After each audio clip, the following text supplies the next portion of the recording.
안녕하세요. 봉담 센트럴 내과 의원, 내과 전문의 김영입니다.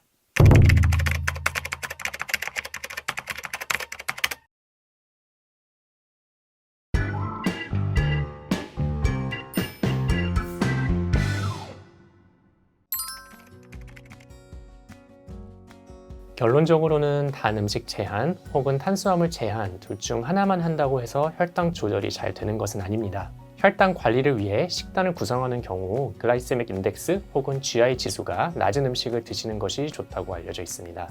혈당 지수라고 부르기도 하는데 이 GI 지수는 우리가 특정 음식물을 섭취했을 때 혈당을 얼마나 빠르게 혹은 느리게 상승시킬 수 있는지를 수치화한 지수입니다. GI 지수는 55 이하면 낮다고 볼 수 있고 56에서 69는 중간, 70 이상은 높은 GI 지수를 갖는 음식이라고 할 수 있습니다. 그런데 사실 대부분의 달거나 탄수화물 함량이 높은 음식들은 GI 지수가 높은 경향이 있습니다. 빵, 시리얼, 면, 흰쌀 밥이나 감자, 시럽, 떡, 라면 같은 탄수화물 함량이 높은 음식과 초콜릿, 케이크, 도넛 같은 단 음식들 모두 GI 지수가 70 이상으로 섭취를 한 경우 빠르게 우리 몸의 혈당을 올릴 수가 있습니다. 반면에 GI 지수가 낮은 음식으로는 주로 신선한 채소류, 버섯류, 콩류, 해조류, 우유나 두유 같은 유제품류가 있습니다. 딸기, 블루베리, 복숭아, 바나나 같은 제철 과일들도 낮은 GI 지수의 음식에 속하지만 너무 한꺼번에 많이 드시면 역시 혈당을 높일 수 있습니다. 해산물이나 기름이 적은 부위의 육류 등도 과도한 섭취만 피하면 괜찮습니다. 무엇을 먹느냐 못지않게 어떻게 먹느냐도 중요합니다. 기본적으로 규칙적인 시간에 과식과 야식을 피하면 됩니다. 일정한 시간에 과식을 피해서 식사하고 천천히 식사하고 누워서 자기 4시간 전에는 식사를 제한하는 것이 좋습니다. 당뇨뿐만 아니라 여러 소화기계 질환, 비만을 일으킬 수 있는 나쁜 식습관을 개선하는 것 역시 혈당 조절을 위한 좋은 방법입니다. 당뇨 관리를 할 때 흔히 공복 혈당과 식후 2시간 혈당을 많이 측정합니다. 이 중 공복 혈당은 주로 아침에 일어나서 식사하기 전에 측정합니다. 공복 혈당 100mg/dL 이하로 유지하는 것이 가장 이상적이고 100에서 125를 당뇨 전 단계, 126 이상을 당뇨로 보는데 당뇨에 걸린 기간이 오래될수록 똑같은 약을 사용하더라도 이 공복 혈당이 126 아래로 잘 유지가 안 되는 경향이 있습니다. 이는 인슐린 저항성 때문에 생기는 현상입니다. 인슐린이란 우리가 식사를 하고 혈당이 올라가면 혈액 속에 돌아다니고 있는 이 당 에너지를 저장고 역할을 하는 간이나 지방, 근육세포로 옮겨주는 호르몬입니다. 그런데 혈당이 계속 높으면 인슐린도 계속 분비가 되면서 인슐린을 만들어서 분비하는 췌장이 지치게 됩니다. 이런 현상이 너무 오래되면 췌장 자체에서 인슐린을 만드는 능력이 떨어지게 되고 또한 지속적으로 과다하게 분비된 인슐린으로 인해 간이나 지방, 근육세포가 둔감해지게 됩니다. 똑같이 인슐린이 와서 혈당을 세포 안으로 끌어들이는 문을 열려고 해도 문이 너무 뻑뻑해서 열리지 않는 상태라고 볼 수 있습니다. 또한 비만 유병률이 최근 증가하면서 지방간, 복부 비만으로 대표되는 내장 지방이 증가하는 환자들이 많아지고 있습니다. 내장 지방은 산화로 인한 스트레스를 유발하여 염증 물질을 유발하는데 이런 물질들이 전신에 악영향을 미쳐서 심장이나 혈관에는 동맥경화증을 일으키고 간과 근육세포들에는 인슐린 저항성을 더욱 악화시킵니다. 결국 인슐린 저항성을 회복하고 공복 혈당을 낮추기 위해서는 가장 상식적인 생활 습관들이 중요합니다.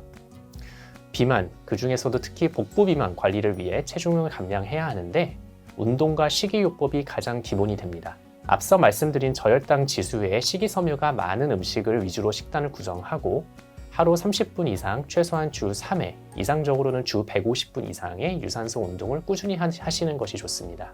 흡연, 음주는 당연히 금하는 것이 도움이 됩니다. 마지막으로 근육량을 늘릴수록 인슐린 저항성을 줄이는 데 도움이 되기 때문에 적어도 주 2회 이상 근력 운동을 해주면서 근손실을 방지해 주는 것이 필요합니다. 네, 맞습니다. 여러 역학 연구에서 5시간 이하의 짧은 수면 시간이 당뇨병의 발생과 연관이 있다는 결론들을 보고했고 5년 이상 장기간 추적한 역학 연구에서도 마찬가지 결론을 냈습니다. 2010년에 10만 명 등을 대상으로 한 연구에서는 하루 6시간 미만의 수면을 갖는 사람들의 경우 그 그 이상의 수면을 취하는 사람들에 비해서 당뇨 발병률이 1.28배 유의미하게 높았다고 합니다. 수면 부족은 우리 몸의 교감신경계를 활성화시킵니다. 교감신경계란 우리가 긴장하거나 운동할 때도 활성화되는 신경인데, 이 교감신경계의 활성은 인슐린 분비를 억제하고 인슐린 저항성을 증가시키기 때문에 당뇨병의 발생에 기여할 수 있습니다. 이뿐만 아니라 수면 부족은 우리 몸의 부신이라고 하는 스트레스 호르몬인 코티졸의 분비를 막고 있는 장기에 영향을 주어 부신 기능 항진증, 즉 스트레스 호르몬 과다 분비를 일으킬 수 있는데, 이 호르몬 역시 아침에 인슐린 저항성을 일으킵니다. 또한 수면 부족은 식욕 조절 호르몬인 렙틴과 그렐린에 영향을 준다는 연구도 있습니다. 렙틴은 포만감, 그렐린은 배고픔을 유발하는데, 수면 부족 상황에서는 렙틴이 18%가 감소, 그렐린이 28% 증가했다고 합니다. 이런 여러 가지 기전으로 인해 수면 부족이 당뇨 발생에 큰 영향을 준다고 할 수 있습니다. 당뇨 합병증의 무서운 이유는 처음에 증상이 두드러지게 나타나지 않는 데다가 몸이 불편해서 병원을 찾으셨다가 합병증이 발견되는 시점에서는 이미 많이 진행된 상태일 수도 있다는 점 때문입니다. 만성 당뇨 합병증은 오랜 시간에 걸쳐 천천히 나타나는데, 크게 대혈관 합병증, 미세혈관 합병증, 당뇨 족부 병변 등으로 구분을 해볼 수 있습니다.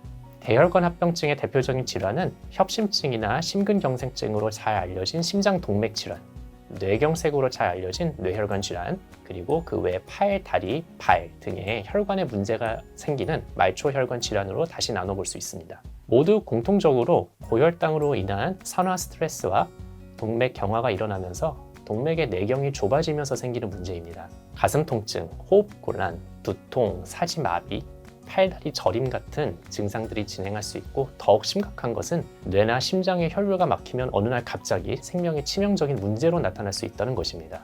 미세혈관 합병증은 더욱 작은 미세한 혈관에 고혈당에 영향을 주면서 생기는 문제로, 대표적인 장기가 눈과 신장 그리고 사지에 분포하고 있는 신경입니다.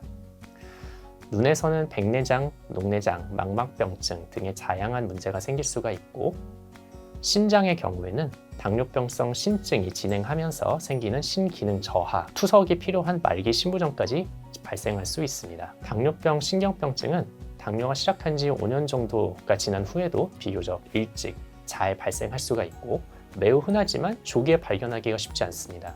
하지에 타거나 찌르는 느낌, 미세한 손발 조작이 어려워진다거나 자율신경 증상으로 인해 어지러움, 과도하게 땀이 많이 나는 증상, 요실금, 설사, 변비, 성기능 장애 등이 심해질 때 의심해 볼 수 있습니다. 건강보험심사평가원에 따르면 당뇨병으로 진료를 받은 환자 수가 2018년에 처음으로 300만 명을 넘었고, 현재 30세 이상 성인 7명 중 1명 정도가 당뇨병을 앓고 있는 것으로 조사되었습니다. 대개 40세가 되면 국가에서 제공하는 생애주기 검사로 선별검사를 받게 되는데, 당뇨병 가족력, 비만 같은 위험인자가 있다면 30세부터 받는 것이 좋습니다. 현재 건강보험급여가 적용되는 당뇨병 합병증 검사로는 단맥류 검사, 혈액을 통한 신장 기능 검사, 당화 혈색소, 고지혈증 검사, 그리고 망막증 검사가 있습니다.